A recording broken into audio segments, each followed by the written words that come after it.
करना कोई आसान काम नहीं। मोहों पर विजय प्राप्त करना बहुत बड़ी बात है।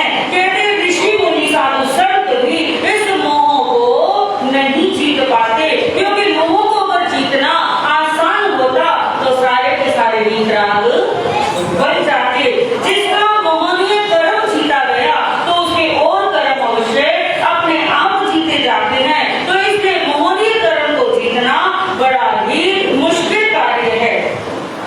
तो हमें अपने मोहनीय कर्म के ऊपर याद रखना है, अपने मोहनीय कर्म को हमें ध्यान रखना है कि अगर हमारे को मोह जागृत हो तो हम संतम भाव से और समझ बुद्धि के द्वारा अपने मोहनीय कर्म पर विजय प्राप्त करें, क्योंकि चिंतन बड़ा जरूरी है। और जिस आत्मा ने मोहनीय कर्म पर विजय प्राप्त की है उस आत्मा ने अष्ट कर्मों को नष्ट कर दिया।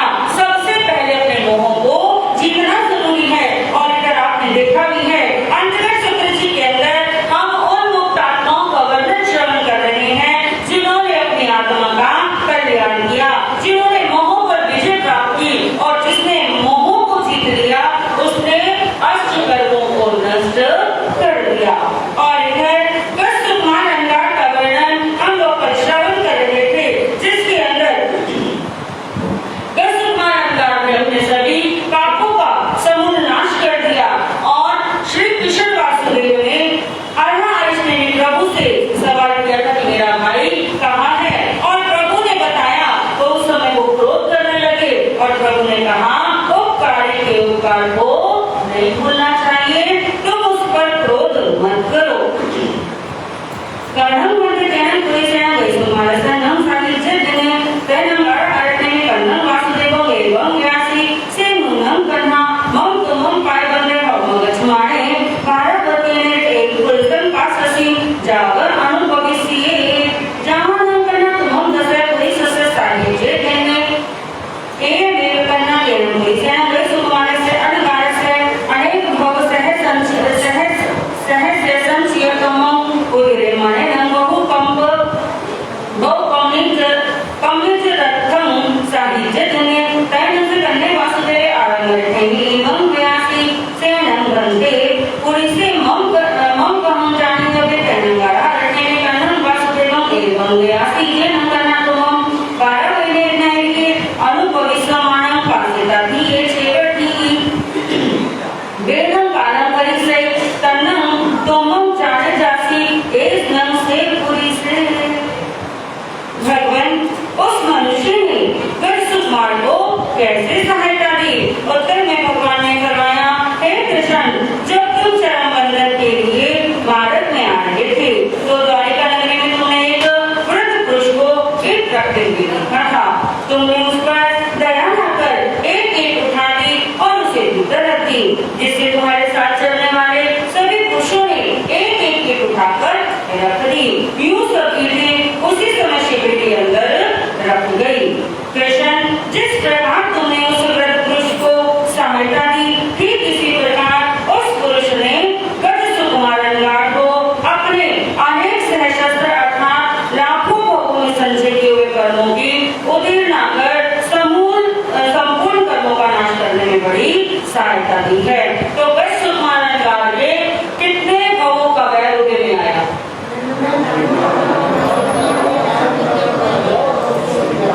99,99,999।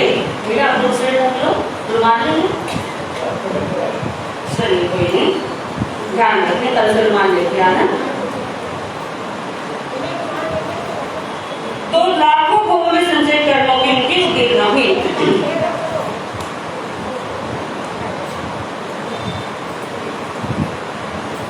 उस पुरुष ने सुकुमार अंगार को अनेक सहस्त्र अर्थात लाखों भोगों में संचय किए हुए कर्मों की उदीर्णा सहायता की है। भगवान, उस मनुष्य को मैं कैसे जान पाऊंगा? भगवान ने फरमाया, हे कृष्ण, जब तुम यहाँ से लौटकर द्वारिका में प्रवेश करोगे तो उस समय तुमको आते हुए देखकर वह मनुष्य वहीं रुक जाएगा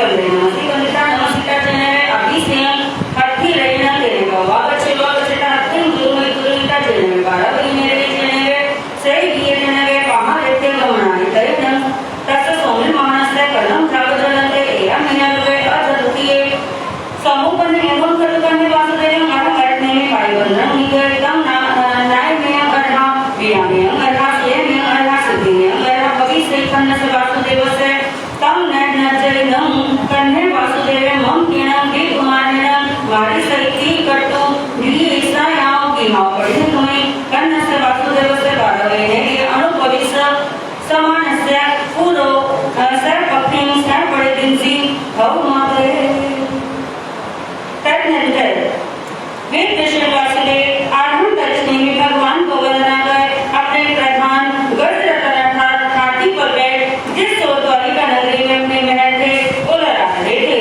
उधर सूर्य उदय होने पर सोमित ब्राह्मण के मन में यह विचार उत्पन्न हुआ कि श्री कृष्ण वासुदेव भगवान के चरण वंदन हो गए हैं और भगवान सर्वज्ञ हैं, उनसे कोई भी बात छिपी हुई नहीं है।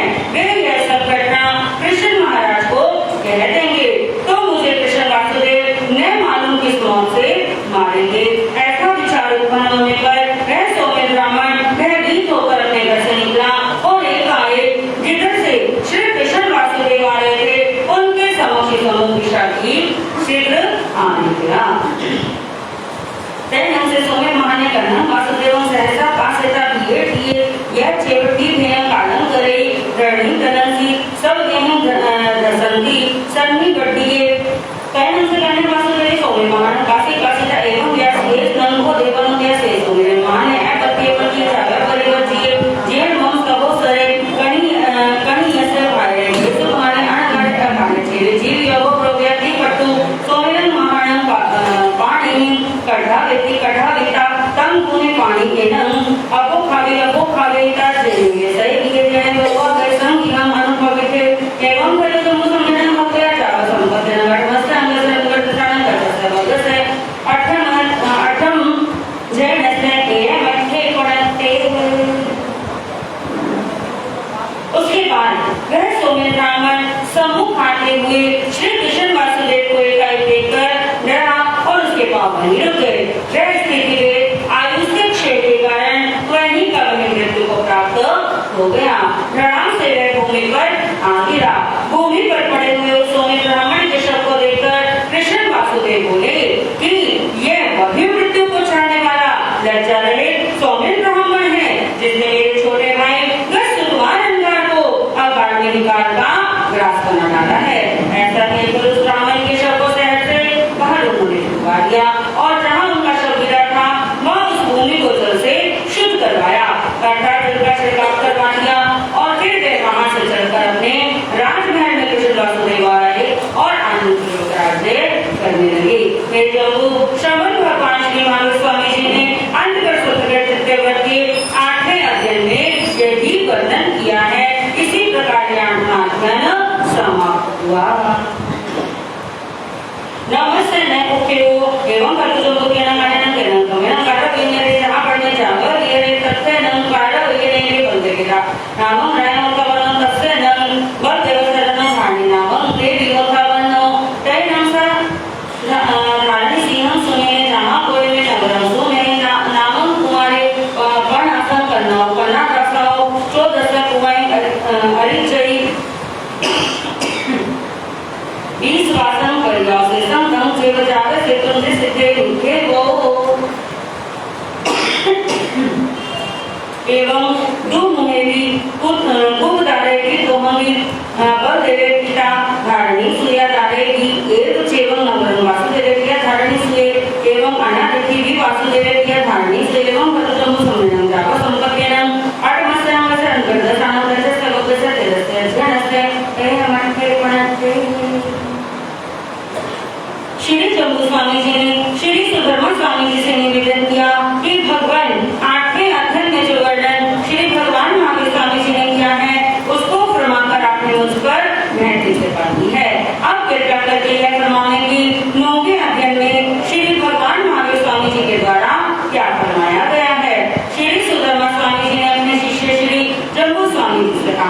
हे जम्बू सुनो, उसी काल में एक द्वारिका नगरी थी जिसका वर्णन हम पहले कर चुके हैं। तो मैं सभी से पूछूं कि द्वारिका नगरी की लंबाई चौड़ाई कितनी थी?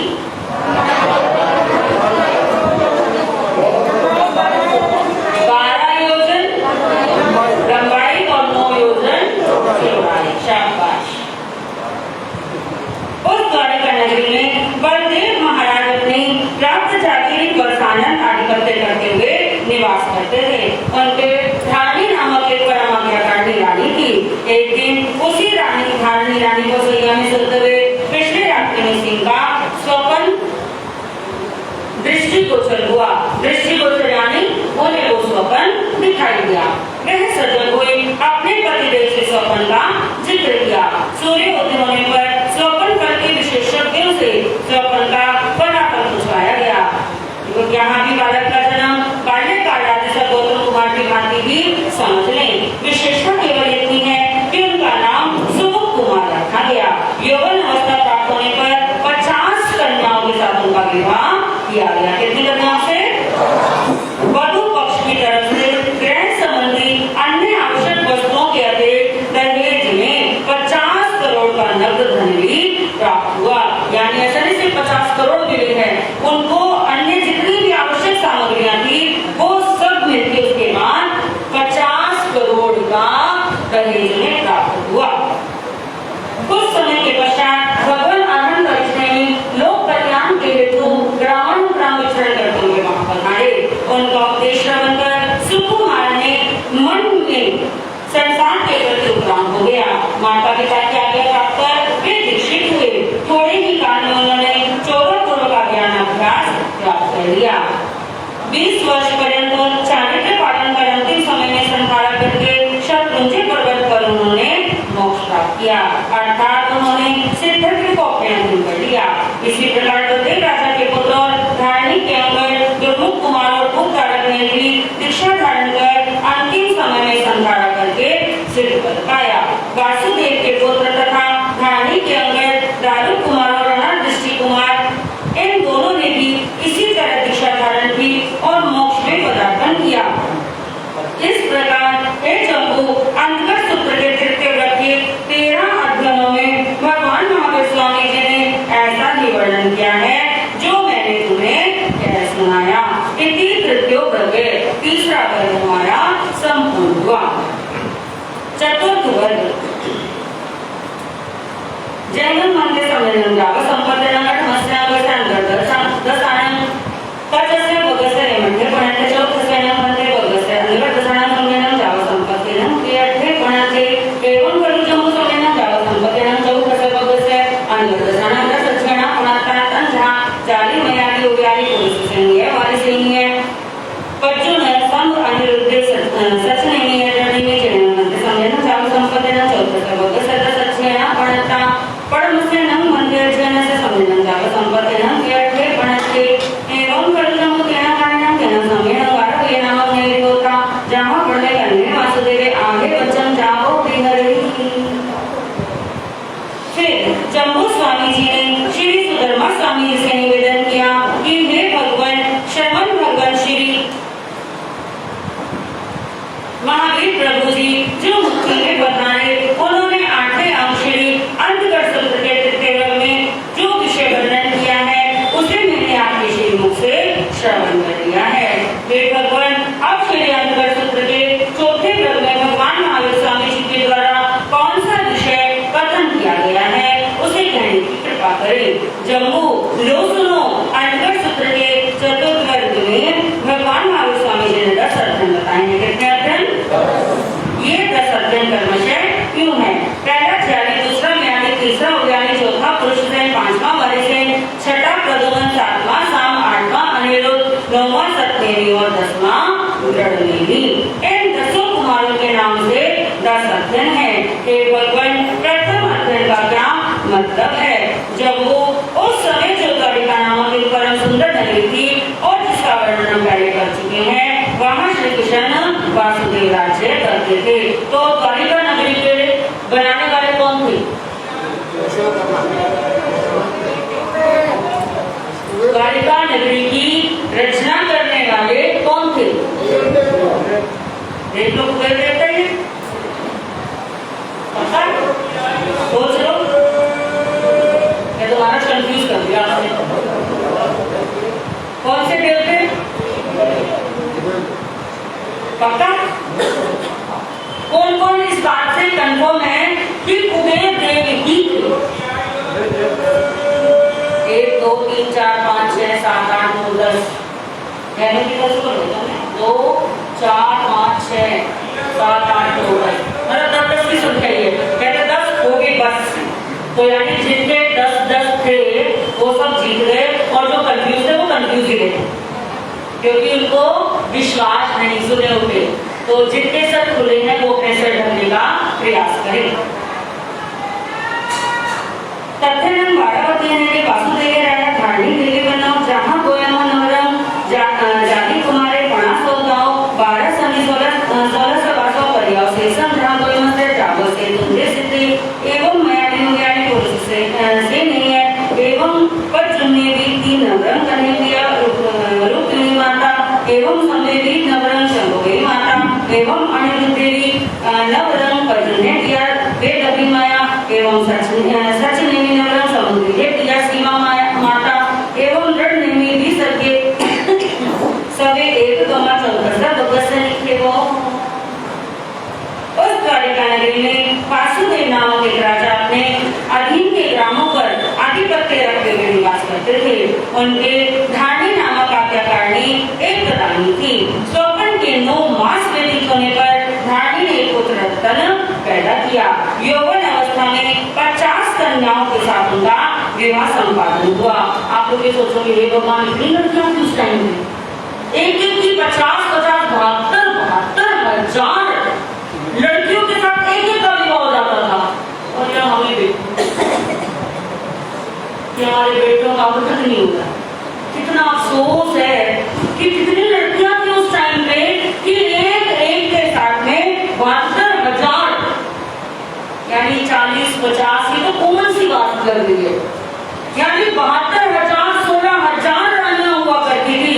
और यहाँ हमारे को एक ढूंढनी दिया लेकर ढूंढते तब भी मिलती, क्योंकि पहले जिस समय कन्याएं ढूंढी जाती थी तो नखरे नहीं होते थे और आज हमारे हमसे ज्यादा नखरे हैं। कहते अपने घर में दाना नहीं, लेकिन जब जिसके घर जाना हो तो वहाँ हमारे को मकान भी चाहिए, गाड़ी भी चाहिए, बंगला भी चाहिए, पैसे वाला भी चाहिए। चाहे अपने घर में एक टाइम हम ढंग से भोजन ना करते हो और हम चाहे सुंदर ना हो, लेकिन लड़की हमें अप्सरा चाहिए। हमारी शक्ल चाहे कैसी भी हो, हमारी शक्ल में दाग धब्बे हो, हमारे को ढंग से बोलना भी ना आता हो, तो लाके चाहे हम बोलते हो, लेकिन लड़की चाहिए तो देव लोक से बस अभी नीचे उतर के अप्सरा धरती पर आई हो। उसके बाद कमाती हो चाहे अकल डिलीवरी की ना, बोलने की अकल ना हो, खाने की अकल ना हो, परिवार को संभालने की अकल ना हो, लेकिन पैसे वाली आनी चाहिए। तो फिर इससे अच्छा पैसे ही खा लो। फिर लड़की से लड़के से शादी करने की क्या जरूरत है? फिर तो पैसे से ही शादी कर लो, पैसे से ही फेरे ले लो, क्योंकि पैसे से ही सब कुछ मिल जाता। तो हमारे फिर थककर भगवंतों को संयम अंगीकार करने की आवश्यकता नहीं थी। हमारे पास तो उनके जो धन वैभव दौलत उनके पास थी, भगवान के चरणों का छोटी कन्नी उंगली, पैर की कन्नी उंगली में नखून जितना भी धन हमारे पास नहीं है। तब हम इतना अभिमान के झूले में झूलते हैं। अगर उन जितना धन हमारे पास आ जाए तो मुझे नहीं लगता कि वो धरती पर बैठना चाहेगा। कहाँ बैठेगा? उसके लिए तो आसमान पर ही बुलवाना पड़ेगा सिंहासन।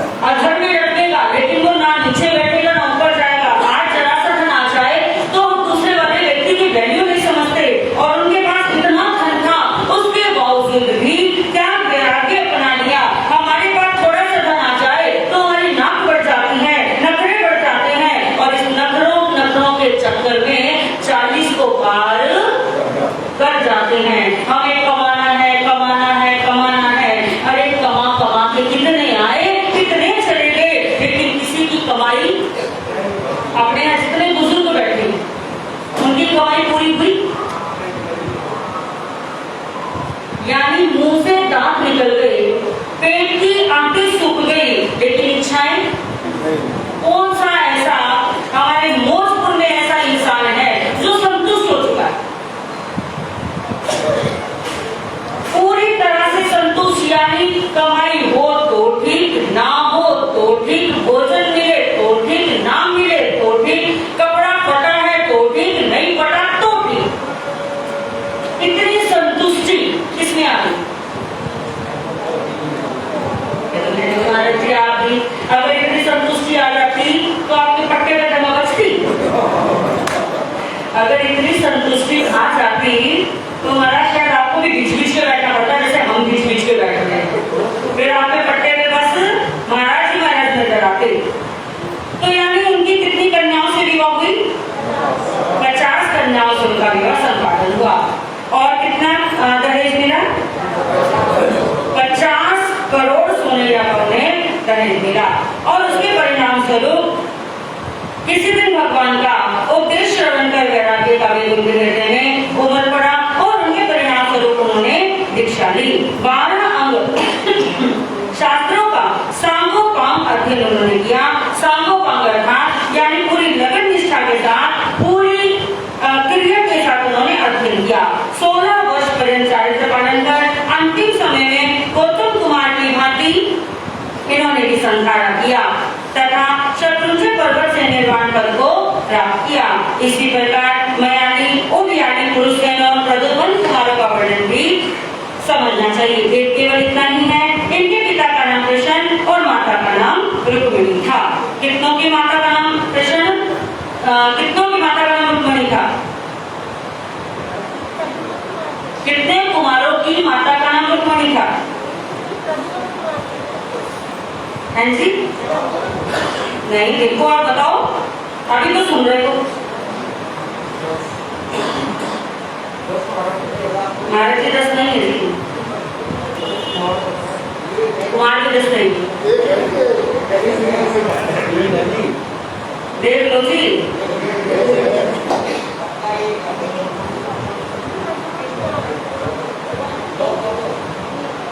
ज्याली, मयाली, उभयाली पुरुष से प्रद्युम्न कितने हुए? और ये सब किसके पुत्र हैं? श्री कृष्ण कुमार। माता इनकी माता रुक्मिणी है और पिता इनके कृष्ण हैं। इसी तरह शाम कुमार ने भी दीक्षा ली। इनके पिता का नाम कृष्ण और माता का नाम जाम्बवती था।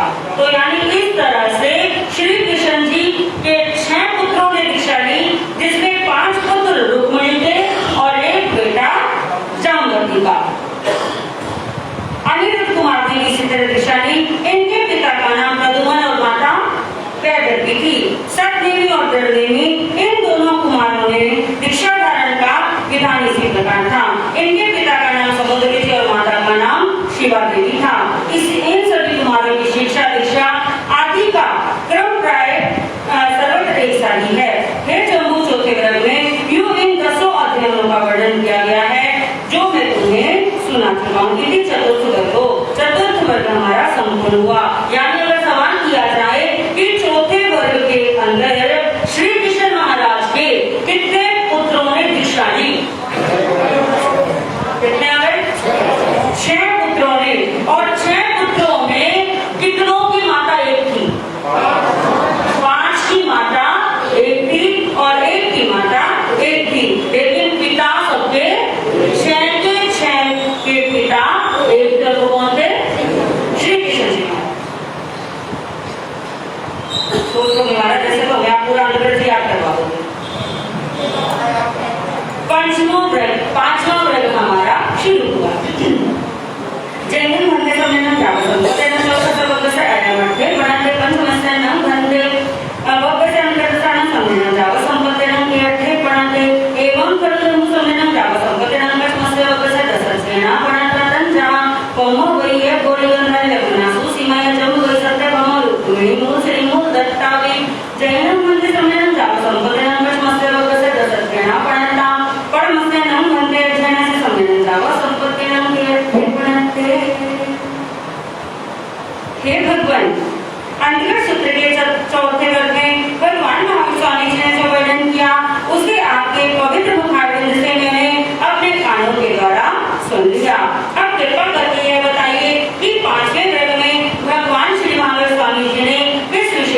किया है। जम्बो 5वें वर्ग में 10 अध्ययन है। कितने अध्ययन है? 10 अध्ययन है। ये 10 अध्ययन इस प्रकार है: पद्मावती, गौरी, गांधारी, लक्ष्मणा, सुसीमा, जाम्बवती, सत्यभामा, रुक्मणी, मूलशिरी और मूलदत्ता। इन 10 रानियों के नाम से 10 अध्ययन है। हे भगवान, इन 10 अध्ययनों में से प्रथम अध्ययन में किस विषय का वर्णन किया है? कृपा करके आप मुझे समझाइए। एवं खलु जम्बो तेन कालेन तेन समेन कारव ये नाम मेरी वका जहां पढ़ने जाओ कहने वासुदेव आगे वचन जाओ दिरे तैन से कहने वासुदेवस्य कौमवे नाम तेरे उतावन तेन कालेन तेन समेन करा अरण्य में समुद्र दे जाओ दिरे कले निके जावे पजुआ से तेन सा कौमा देवी ये में से कहा लगठा समाधि हफ्ता टूटे जहां देवी जाओ पजुआ से तेन करा अरण्य में कहने से वासुदेव से कौमावती देवी जहां हम कहां पड़ी गया तैन से कहने वासुदेव अरण्य में बंदे नमस्ते वंदिता नमस्ता एवं व्यासी इन से नम भक्ते बारवती ने रे द्वारजन जो ना अम्मा या जाओ पचकम देवलोक हुए किम मुलाय वीणा से भविष्य करना भारत करने करना वासुदेवम एवं व्यासी एवं करना इनमें से बारवती ने रे द्वारजन जो ना आया माय नव यौवन जाओ पचकम देवलोक हुए सुर की दिवायन मूलाय वीणा से भविष्य। हे जम्बो, इस प्रकार उस काल में जो द्वारिका नामक एक परम सुंदर नगरी थी, कहा कृष्ण वासुदेव राजा राज्य करते थे। उस नगरी का और राज्य विशेष वर्णन हम पहले कर चुके हैं। उस कृष्ण वासुदेव की पद्मावती नामक एक परम आज्ञाकारी रानी थी। उसी अवधि में एक दिन श्री अनंत ऋषि ने भगवान के विचरते वहां पधारे। कृष्ण श्री ऋषि ने भगवान की सेवा में उपस्थित हुए। उधर उनकी रानी श्री पद्मावती को भी प्रभु के आगमन का सुसमाचार श्रवण कर बड़ी प्रसन्नता हुई और वह भी प्रभु की सेवा में यहाँ उपस्थित हुई। भगवान ने श्री कृष्ण वासुदेव, पद्मावती रानी तथा अन्य उपस्थित जनता आदि को अपने पीयूष वर्षी वाणी के द्वारा उपदेश प्रदान किया। धर्म कथा श्रवण कर जनता तो अपने अपने घरों को लौट गई, परंतु कृष्ण वासुदेव भगवान को वंदन करके बोले, भगवान 9 योजन चौड़ी 12 योजन लंबी 9 योजन चौड़ी 12 योजन लंबी देवलोकों के सदृश इस द्वारिकापुरी का विनाश किस प्रकार और किस कारण से होगा? सोचिए, अपने घर के विनाश के बारे में चर्चा कौन करता है? आप में से कोई पूछ सकता है ऐसा? हाँ जी, इधर ध्यान दो, वो अपने आप में बांध दे। आप इधर देखते हो, अपने घर के विनाश के लिए कौन सवाल कर सकता है? आप में से कोई पूछ सकता है? हाँ, दुखी हो, परेशान हो तो ये तो जरूर पूछ लोगे, महाराज जी हम कब मरेंगे? ये तो जरूर पूछ लेंगे, महाराज हमारा हाथ देखकर बता दो हम कब मरेंगे, हमारी आयुष्य कितनी है। लेकिन कभी पूछा आज तक कि महाराज हमारा हाथ देखकर बता दो कि हमें संयम कब मिलेगा, हम साधु तो ग्रहण कब करेंगे, हमारी आत्मा का कल्याण कब होगा, किस समय हमारे जीवन में धर्म की शरण आएगी, कब हम मोह पर विजय प्राप्त करेंगे। तो महाराज एक ही बार रिक्शा दिलवा कर छोड़ दो। तो यानी अपने विनाश के लिए तो कोई भी सवाल नहीं कर सकता। लेकिन श्री कृष्ण वासुदेव ने ऋषि ने प्रभु से क्या सवाल किया? क्या सवाल किया? कि मेरी जो 12 योजन लंबी और 9 योजन चौड़ी द्वारिका नगरी है, उस द्वारिका नगरी का विनाश कब होगा, यानी कब खत्म होगी, कब वो समाप्त होगी और किसके कारण होगी? भगवान ने उत्तर में भगवान श्री कृष्ण ने फरमाया, हे कृष्ण, तुम्हारे कौटुंबिक कुमारों की हरकतों से रुष्ट होकर देवपायन ऋषि अपने कुमार देव बनेंगे और उन्हीं के द्वारा तुम्हारी 12 योजन लंबी और 9 योजन चौड़ी देवलोकों के सदस्य मनोहर द्वारिका नगरी का विनाश होगा। से वासुदेव से अरण्य से अंतिये मठम सोचा यह मेरे अजब किए समुपने धन्ना नम दे जाने वयाने ओयानी पुरुष से हमारे से पर जो नसम अनिरुद्ध प्रभु ने सच नेमी पब्बी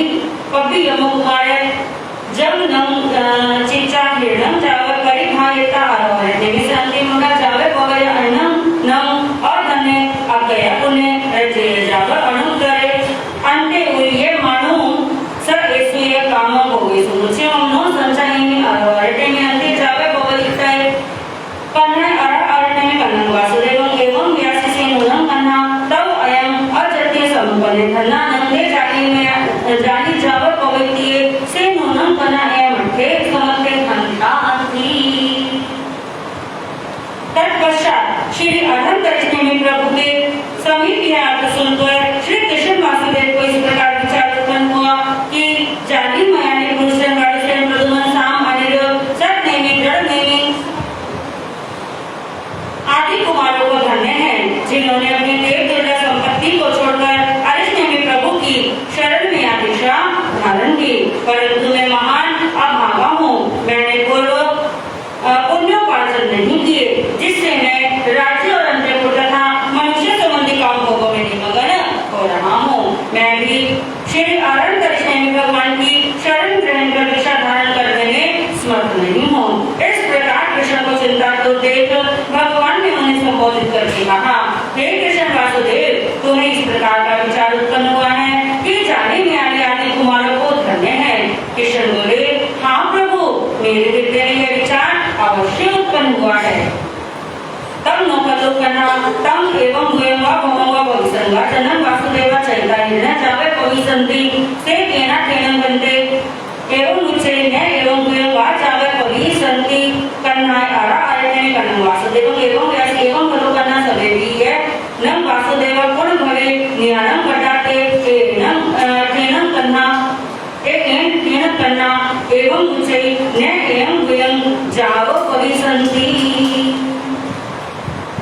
हे कृष्ण वासुदेव, हे कृष्ण वासुदेव अपनी संपत्ति को छोड़ दीक्षा निकाल कर ले, ऐसा न तो कभी हुआ नहीं है, न होता नहीं है और न कभी भी होगा। यानी जो भी वासुदेव बनते हैं वो कभी भी दीक्षा धारण करे, ऐसा ना तो हुआ था, ना हुआ है और ना ही कभी होगा। अनंत 24 बीत गई है लेकिन किसी को भी वासुदेव को दीक्षा नहीं मिली।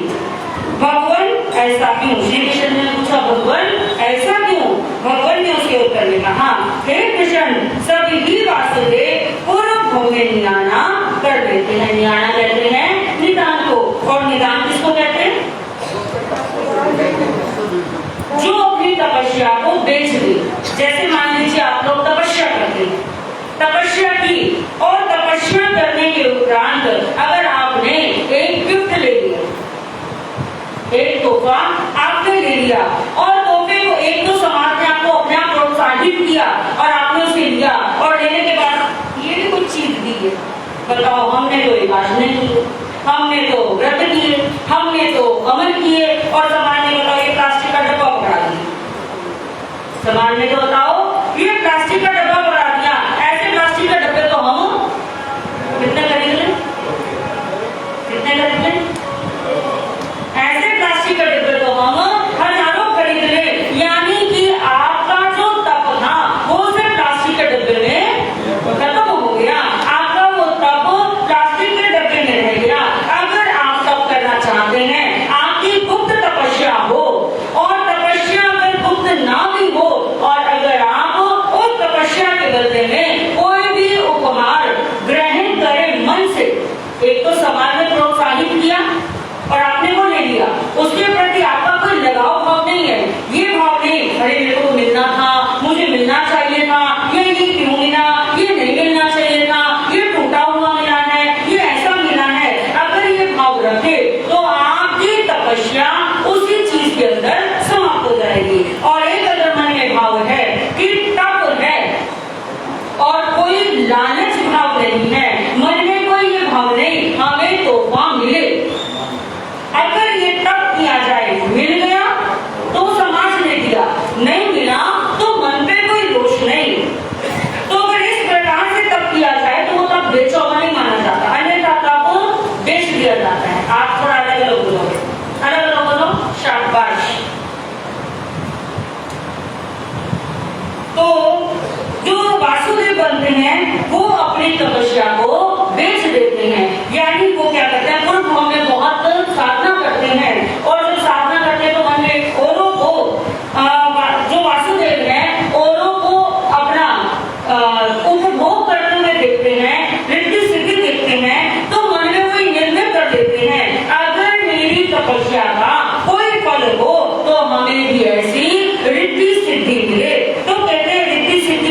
जाएगी, लेकिन मुक्ति आत्मा को नहीं मिल सकती। उसी के प्रभाव से कृष्ण वासुदेव कभी भी दीक्षा अंगीकार नहीं करते हैं। कई नंसे करने वासुदेव अरंग रटने में एवं व्यासियाम नंदो इमो काले मासे कालम किचा कहीं गमी सामी कहीं को बच्ची सामी कहीं नगाड़ा हरने में करने वासुदेव एवं व्यासियाम सलोकना तो मंगारा बहिनेगे सुर दिवायन कुमार कोट सुर दिवान कुमार कोडके निर्धाय अम्मा पी निकले टिप्पू ने रामायण बल देवे सनी दाहिण वे यानी अभिमुहे जोहित थी ल पामो खाना बचन पड़वाना पंडु रायपुताना पासम पंडु मंगुरम संपत्तिये कोसम वन कानेनम नगो वर पाए बसे अरे कुड विशीला पड़ते पियर वक्त परछाई या शरीर जल कुमारेण टिकेण कोडम्बे विपमुखेण ईसुना वामे पाए विद्रे समाने कालमासे कालम किचा तरचाए बाली या पौधाए पड़ दिए कुछ लिए न रहे नेरे ताइए ओ बच्ची हिंसी। तत्पश्चात श्री कृष्ण वासुदेव ने श्री अरण्य प्रदेश में प्रभु से इस प्रकार पूछा, भगवान मैं यहाँ से आयुष्य पूर्ण करके कहाँ जाऊंगा तथा कहाँ उत्पन्न होऊंगा। उत्तर में भगवान ने फरमाया, हे कृष्ण, एक दिन यह द्वारिका नगरी अग्नि कुमार देवताओं के में जन्म लिए देवान ऋषि के कोप से नष्ट हो जाएगी। उस समय माता पिता अर्जुन सहित तुम अकेले बलदेव के साथ दक्षिण समुद्र के किनारे पांडु राजा के पुत्र युधिष्ठिर आदि 5 पांडवों के निवास स्थान पांडु मथुरा की ओर प्रस्थान करते हुए मार्ग में कौशाम्बी नदी के निकटस्थ वनखंड में एक विशाल वट वृक्ष के नीचे पीताम्बर यानी पीले वस्त्र से शरीर ढककर पृथ्वी के उपलखंड पर बैठोगे। उपलखंड यानी उपलखंड किसको कहते हैं? एक शिला पर यानी एक पत्थर का टुकड़ा, उसके ऊपर आप बैठोगे।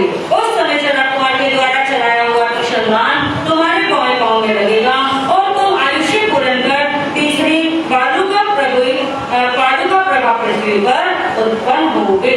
यानी प्रभु से उन्होंने पूछ लिया तो प्रभु ने उन्हें बता दिया और कहते हैं कि जिस समय भगवान से श्री कृष्ण वासुदेव ने जाना, ये हमारे अंतर सूत्र जी में नहीं आता, लेकिन कथाकार ये फरमाते हैं कि जिस समय उन्हें ये पता चला कि द्वारिका नगरी का विनाश होगा तो उन्होंने प्रभु से पूछा कि प्रभु द्वारिका नगरी को किस प्रकार से बचाया जा सकता है। तो उस समय प्रभु ने बताया कि द्वारिका नगरी में प्रतिदिन अगर आइंबिल की साधना होती रहेगी, प्रतिदिन आइंबिल की साधना होती रहेगी, जब तक नगरी में अमल चलता रहेगा, आइंबिल चलता रहेगा, तो द्वारिका पर कोई भी आंच नहीं आएगी।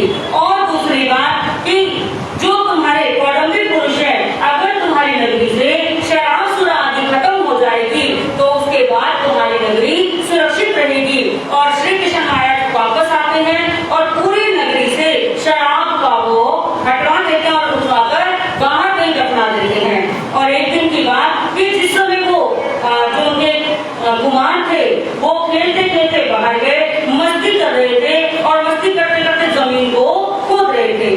जमीन खोदते खोदते एकदम अचानक एक की निगाह एक शीशी पर पड़ी और जैसे ही शीशी पर पड़ी तो उन्होंने देखा शराब मिल गई और उन्होंने वही शराब पीनी शुरू की और देखा पास में देवपायन ऋषि जो थे वो साधना कर रहे थे। अब उन्होंने शराब पी ली, शराब पी के नशे में धुत हो गए और अपने शराब के नशे में उन्होंने देवपायन ऋषि को तंग करना प्रारंभ कर दिया। उनकी साधना उन्होंने खंडित करनी शुरू करी, उनको छेड़ रहे हैं और इस कदर उनको तंग कर दिया कि देवपायन ऋषि क्रोधित हो उठे और उसी क्रोध के अंदर देवपायन ऋषि का संस्कार हुआ, कांड हुआ और उसी के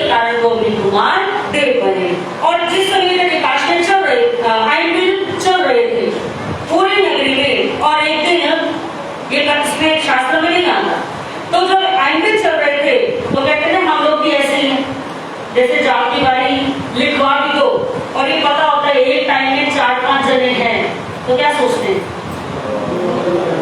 क्या सोचते हैं? 4 जने तो है ही हैं। आज अगर मैं नहीं गया, मैं नहीं गई, क्या हो जाएगा? 3 जने तो है ही नहीं। और ये सोचो कि आप 4 हो, चारों ये सोच लो तो फिर जाके कौन आएगा? ये तो हमारा गाड़ी लिखवाने में तो बड़ा मजा आता है। महाराज जी मेरा नाम लिख दो कि आपकी कॉपी में, आपकी लिस्ट में हमारा नाम तो चढ़ जाएगा।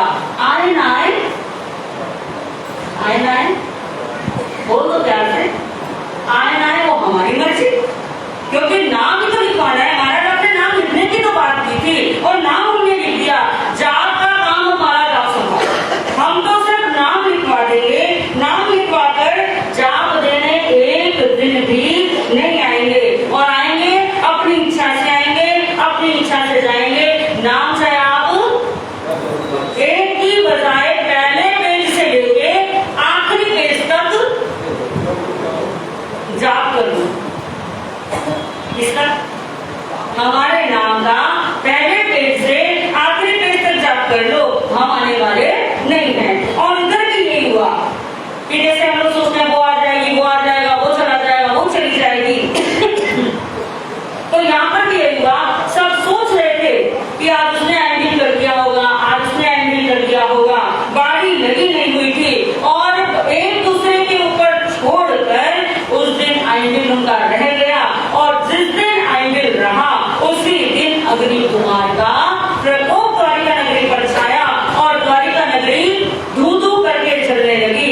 और जिस समय श्री कृष्ण वासुदेव अपने भ्राता और माता पिता को लेकर रथ पे सवार हो गए, क्योंकि आगे घोड़े भी नहीं थे, तो बलदेव जी और श्री कृष्ण जी ये दोनों जी अपने माता पिता को रथ में बैठाकर अपने आप रथ को हाँक रहे थे। और जैसे ही द्वारिका का द्वार आया, श्री कृष्ण जी और बलदेव द्वार के बाहर हैं, उनके माता पिता द्वार के अंदर हैं, और एकदम से वो द्वार गिर गया। यानी माता पिता भी द्वारिका नगरी में रह गए और फिर कृष्ण जी और बलदेव ये दो ही जने बचे। वो भी क्यों बचे थे? क्योंकि श्री कृष्ण जी और बलदेव का जो आयुष्य था वो भी शेष था। और श्री कृष्ण जी को किसके द्वारा मृत्यु प्राप्त होनी थी? अब ये भी सुना आपने, किसके द्वारा? जरा कुमार के द्वारा श्री कृष्ण जी की मृत्यु होनी थी, यानी उनको शरीर छोड़ना था। हमारा जैन धर्म मानता है कि उन्होंने अपने शरीर को त्यागा और वो आयुष्य पूर्ण कर तीसरी बालुका प्रभा पृथ्वी पर उत्पन्न होंगे। टाइम नकने वासुदेव आरो रत्नी से अंति है वटम सोचन समम हो है जावर जिया करना अरा रत्नी का नाम वासुदेव देवो व्यासी मान हम तुम देवानु क्या है जावर जिया है मंगल देवानु क्या तच्चा पर उड़ियो उजरियो अनंतरम उवटिता की हेवर जमुदेव भारे वासे आप मेसाय उस किनिए पंडेसु जड़वेसु सैद द्वारे भारत समय अममे नामं करा भविष्य तत्थर तुमं गुजे पासाई केवली परियाणं पावनिता सी जीनी तदनंतर फिर श्री कृष्ण वासुदेव श्री राम कृष्ण में भगवान के द्वारा ये वाचन कर रहे हुए गंभीर विचार सागर में होते खाने लगे। तब भगवान ने श्री कृष्ण जी को संबोधित करते हुए बोले, हे कृष्ण तुम किसी भी प्रकार का कोई भी विचार मत करो। वहां से निकलकर इसी जम्मू द्वीप के भरत क्षेत्र में भविष्य के अवसरने समय में पुण्य देश के अंतर्गत शब्दद्वार नामक नगर में तुम अमोघ नामक पार में तीर्थंकर बनोगे। वहां तुम बहुत वर्षों तक केवल पर्यापालन कर सिद्धि प्राप्त करोगे। तैन से तन्हे वासुदेव और रत्नी से अंति है वटन सोचने से माता तुझे अपोड़ेगा बगे तत्व हम से देता सिंहनाम करम करेगा रत्नी से बंदे नमस्ते वंदिता सीता का मेरे अभिषेकम हथी रणम दूरी दूरी का जय में बारह विनेरे जय में सही किए जय में हुआ गए अभिषेक हथी रणम पचुरी का जय में बाकी दिया प्राण जला जय में सही सिंहासन जय में लोग चिता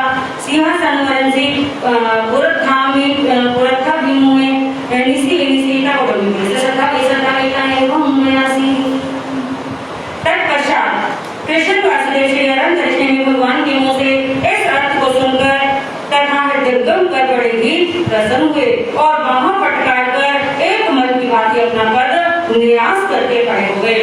पद न्यास यानी पद न्यास किसको बोलते हैं?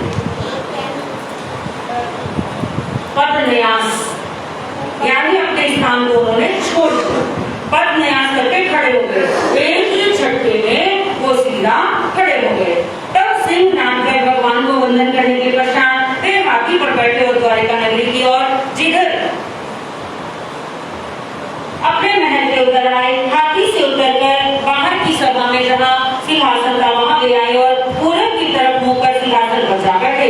फिर सेवक पुरुषों को बुलाकर बेड़ी को बोले, वचन कभी देवान में 12 बेड़े नहीं दिए, सिंहा डगर जावे ओ कोसे माना एवं वह है एवं कर देवान में 12 बेड़े जो साल जोड़ अम्मा आए जावा कष्टम देव लोग बुआ सुर की दिवायन मूले बिना से वही से तन हो दो देवान क्या इच्छे में 12 तीन रे लाया व चुराया भाई इस रे करी रे मान ले कोडम दिए एक दूसरे की बात देवी का कुमारी वाला और अन्य से अंतिम मूले जावे पवित्र तन ने वासुदेव बी सजई पछा तुलसे बी से आहा पवित्र कीर्तन अनुजाई मानेया इट्टी सकार समुद्र गण से य से निगमयन करे दो चंगी घोषणाएं घोषिता मोमयं एवं आनतियं पच पिंडम कहनंदे कोडव्य विसर जावे पच पिंडंती।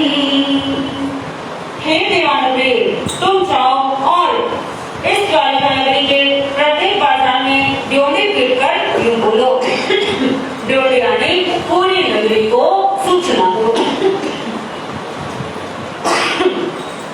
कि हे देवानुप्रिय, इस विशाल और स्वर्ग के समान द्वारिकापुरी का ज्ञान असुर कुमार उत्पन्न हुए देवान ऋषि के द्वारा होगा।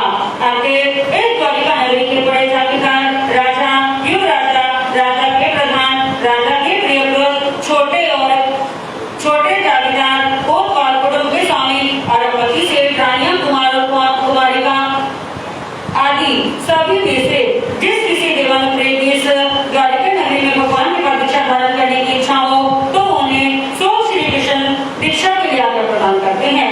उनका दीक्षा महोत्सव बड़े समारोह से करेंगे तथा दीक्षित के पीछे रहे हुए अवशेष कुटुंब का प्रतिपालन के लिए सदा के लिए करते रहेंगे। इस प्रकार 2-3 बार घोषणा करके मुझे सूचित करो कि मैं आपका कार्य फरमाया हुआ कार्य कराया हूँ। ऐसी आज्ञा पाती है कौरव के पुरुष शहर में जाकर घोषणा कराई। तैन ऐसा कहो वे और नहीं से अंगे समूह सोचा ने समूह हटा तो जावे ये अरम करने के बंदे जो सी बंदा नमस्ते का एवं व्यासी सदामी हम अंदर नहीं रखन वो लेना से जरेवे तो है बंदे जब नवन देवान क्या करना वासुदेव आपको शामिल है हम देवान किया अंतिए हम ले जावा पर यानी आह्वान सुन देवान में महापरिवर्तन करेगी। तत्पश्चात उस पद्मावती देवी ने श्री अनंत ऋषि के भगवान के मुख से धर्म को श्रवण कर उसे प्रसन्नता पूर्वक हृदयंगम किया और आनंदित होती हुई भगवान को वंदन करके बोली, भगवान मैं निर्ग्रंथों के प्रवचन पर हार्दिक श्रद्धा करती हूँ तथा मैं यह मानती हूँ कि जिस प्रकार तुमने आपका स्वरूप आपने फरमाया है वह ठीक वैसा ही है। अब मैं संसार के जन्म मृत्यु के विकराल भय से उबरती हूँ, इसलिए श्री कृष्ण वासुदेव से पूछकर आपके समय दीक्षा धारण करना चाहती हूँ। भगवान बोले, पद्मावती जैसा तुम्हें सुख हो वैसा ही करो, परंतु सुबह शीघ्र के नाते इसमें विलंब मत करो। तैन ऐसा कहो देवी रंग ये जान पगरम दूरी जने कहा पीने ले जने सही ये जने बाबा अच्छे लोग चिता कर यहां जानो पछले जने करने वासुदेव जने बाबा अच्छे लोग चिता कर ये जावा कट्टू कन्ना वासुदेव एवं व्यास शिक्षा में देवन के तो देवा पुना ऐसा मानी आरो रटने में शांति मंडा जावे कौयामी आहा सोम देवन के तैन से करने वासुदेव कोडवे पुरुष से सदा का एवं व्यासी कृपा में वो देवन के पद्मावती देवी मातंग निक मरा विषयं ओट वित्ता एवं आनंदियं पचपिनहं कैनंदे कोडोलिया जावो पचपिनंती। उसके बाद वह पद्मावती रानी धार्मिक रथ में बैठकर पुनः अपने महलों की ओर आई। रथ से उतरकर जहाँ श्री कृष्ण वासुदेव थे वहां गए तथा उनसे हाथ जोड़कर बोली, हे स्वामी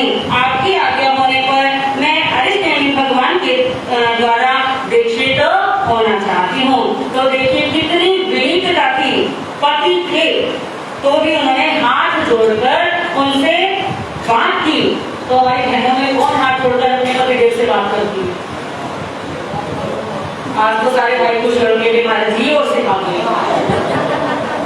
अगर ये इन्होंने सीख लिया तो हमारे घर का आटा गड़ा।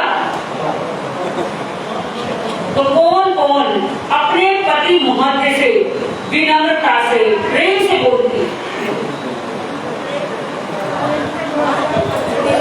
विनम्रता, प्रेम, यानी कोई बात करने हो हाथ जोड़कर। अच्छा, प्यार हर बार प्यार से बोलते हो? हाँ जी, हर बार प्यार से बोलते हैं? सिखा दो महाराज, सिखा दो, इधर से बात है। किसी का हाथ नहीं उठा, मुझे पता है कोई हाथ नहीं उठाएगा। रितु देख कर ये करे कोई नहीं हाथ उठाता। रितु कह रही कोई बात नहीं, घर चल। आप ज्यादा बोले नहीं थे, घर चल, ऐसा है क्या? वो कह रहे हाथ अभी से जोड़ देती हूँ, घर पे जोड़ू ना जोड़ू, यहाँ पर जोड़ देती हूँ। तो उन्होंने क्या किया? हाथ जोड़कर पति से ये नहीं मैं जा रही हूँ। और आप लोग तो क्या करते हो? आज्ञा कौन मांगे? आज्ञा मांगते क्या करते? हमारे साथ जा रहे हैं, हमारे साथ से नहीं पूछना, हमारे साथ से आज्ञा नहीं लेते, किससे लेंगे? सीट अगर वो घर पे है, बैग उठाया और जब दरवाजे तक पहुंचे कोई पूछने कहाँ जा रही है, टोक दिया, बस कर दिया काम कराओ। तुम्हारी ये गंदी आदत नहीं जाने वाली, हर बार टोकते हो। यानी चार बातें और सुनने को मिल जाती है।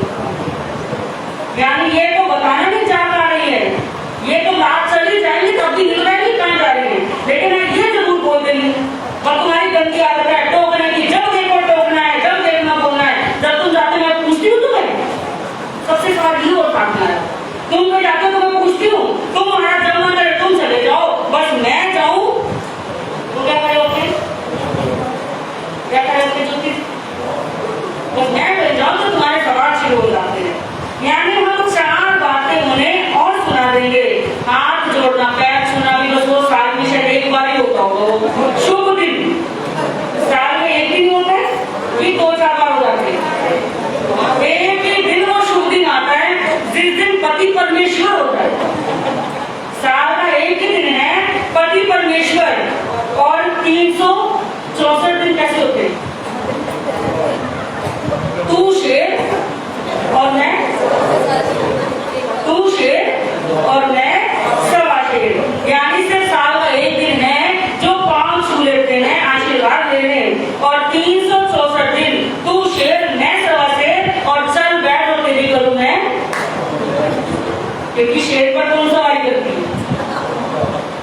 शेर पर तो हमारी सवारी होती है। तो यानी अब इस कदर अपने आप को ऊंचा बना के रखते हैं। और तो अब तो इतना अच्छा रिवाज आ गया कि हमें एक कदर हम दूसरे के लिए जाते हैं और हमारी बहन इतने प्यार से नाम लेती हैं, ये नहीं समझ आता वो अपने बेटे को बुला रही हैं, अपने नौकर को बुला रही हैं, या अपने पति मोहते को बुला रही हैं। सच में मतलब ये पता ही नहीं चलता वो बुला किसको रही। यानी चलो मैं यहाँ पे किसी का भी नाम ले दूं जो थोड़े से पुराने उनका, जैसे मान लो सभी है अभी नए नए आए हुए हैं, तो अभी उनकी पत्नी पता नहीं नाम लेती नहीं लेती, लेकिन एक एग्जाम्पल दे रही हूँ। तो वो अपने पति मोटे में सुनाएगी, सन्नी ये आई हो, यानी घर में जो व्यक्ति गया उसे क्या पता ये सन्नी है वो। पीयूष ये काम करना, पीयूष है कौन? पति है, भाई है, बेटा है, नौकर है, कौन है? कौन है पीयूष? है क्या पीयूष की? अच्छा पीयूष की नहीं, सन्नी क्या है? हाँ कौन है सन्नी? तुम्हारा है तो पति परमेश्वर, लेकिन नाम तो हमारा फैशन है, नाम तो लिया जाता है, बराबर के हकदार हैं। तो इसलिए बराबर के ऐसे हकदार बनाए कि हर सीमा समाप्त कर दी। और पहले का समय ये था कि अगर किसी मंदिर में भी गए और वहां कीर्तन हो रहा हो, तो जैसे एक कृष्णा कृष्णा हरे हरे, मंदिर में गए थे और वहां पे कृष्णा कृष्णा हरे हरे चल रहा था। अब तो कृष्णा तो भगवती का नाम था। अब वो स्त्री बैठी हुई है आराम से और सब बोल रहे कृष्णा कृष्णा हरे हरे, कृष्णा कृष्णा हरे हरे। वो सोचने लगी कि नाम तो मैं ले नहीं सकती, और सब कृष्णा कृष्णा सब हरे हरे कर रहे हैं और मैं नहीं करूंगी तो लोग क्या कहेंगे कि बताओ ये भगवान के मंदिर में आके भी भगवान का नाम नहीं ले रही। अब कहने लगी नाम तो लेना पड़ेगा। अब वो कहते पप्पू के पापा हरे हरे। तो सोचो कि वहां वो भगवान का नाम भी नहीं ले सकती, वहां वो भगवान का नाम भी नहीं ले सकती। पप्पू के पापा हरे हरे, पप्पू के पापा हरे हरे। और यहाँ पप्पू के पापा तो गिरे गिरे, क्योंकि पप्पू के पापा होंगे तो ही तो हरे हरे होंगे। यहाँ तो कौन है, वो कमल खड़ा हो जा, कितनी देर होगी उठाते उठाते। यानी ये हमारी लैंग्वेज है। लेकिन उधर पद्मावती रानी हाथ जोड़कर विनीत भाव से कहती कि मैं भगवान की दिशा दीक्षित होना चाहती हूँ।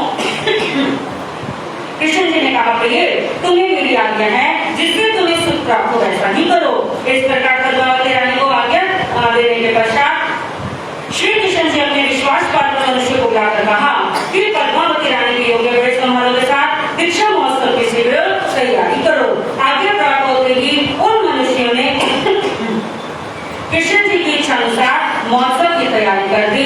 तदनंतर उन्हें श्री कृष्ण को वैसी ही सूचना भी दे दी।